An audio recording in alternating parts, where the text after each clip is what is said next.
Page number 31 પર આપેલ વિચારો અને શોધોમાં પહેલો પ્રશ્ન, ઉપરની આકૃતિમાં લઘુકોણ, કાટકોણ અને ગુરુકોણ અને સરળ કોણને ઓળખો. તો ચાલો આપણે આકૃતિમાં છે આ બધા છે લઘુકોણ છે, આ બધા છે કાટકોણ છે, આ ગુરુકોણ છે. લઘુકોણ એટલે કે કાટકોણ એટલે 90 અંશ કરતાં નાના ખૂણા, કાટકોણ એટલે 90 અંશના ખૂણા અને ગુરુકોણ એટલે 90 અંશ કરતાં મોટા ખૂણા. ચાલો અહીંયા એક પણ સરળ કોણ છે નહીં. સરળ કોણ એટલે 180 અંશનો ખૂણો, આને સરળ કોણ કહેવાય. ચાલો હવે આવા થોડા તમે ઉદાહરણ તમે લખી શકો. બીજો પ્રશ્નમાં થોડા લઘુકોણ અને થોડા ગુરુકોણ. ચાલો આપણે દોરીશું. આ એક બંનેને અલગ અલગ રીતે દોરવાના. ચાલો બીજો બંને છે લઘુકોણ. હવે ગુરુકોણ બનાવીએ. આ ગુરુકોણ. ચાલો આને આપણે થોડુંક અલગ રીતે બનાવીએ.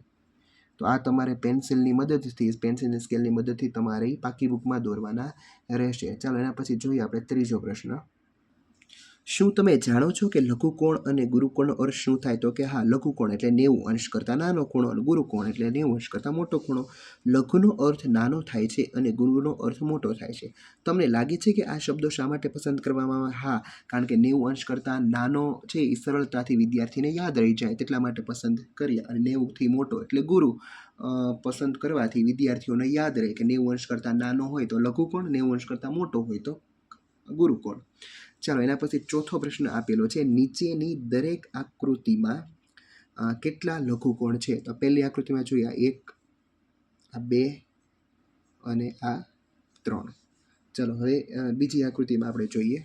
આ 1, 2, 3, 4, 5, 6, 7, 8, 9, આ 10, આ 11 અને 12. એટલે કે ટોટલ 12. અહીંયા 3.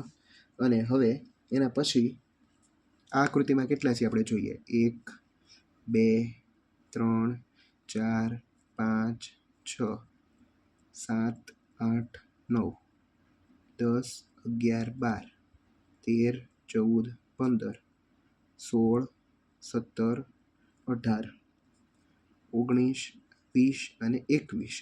ચાલો અહીંયા કેટલા હોય? તો કે 21. ચાલો એના પછી હવે પછીની આકૃતિ કઈ હશે? એટલે 3, 12, 21 પછીની આકૃતિ કઈ હશે? તો કઈ રીતે તમને ખબર પડે?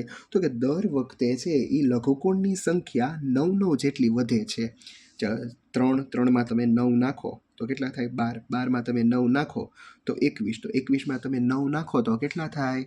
21માં 9 નાખો તો 30. એનો મતલબ એમ થાય કે હવે જે તે આકૃતિ આવે એમાં 30 લઘુકોણ હશે. જો તમારે પેટર્ન બનાવી હોય તો પેટર્ન બનાવી શકો. સૌથી પહેલાં 3, પછી 3માં 9 નાખો તો 12, 12માં 9 નાખો તો 21 અને 21માં 9 નાખો તો 30 અને 30માં પછી તમે 9 નાખો તો કેટલા થાય? તો કે 39. તો 39 છે એના પછીનો જવાબ આવશે. ચાલો હવે તમારું આ પેજ નંબરનું સોલ્યુશન પૂરું થાય છે. Thank you.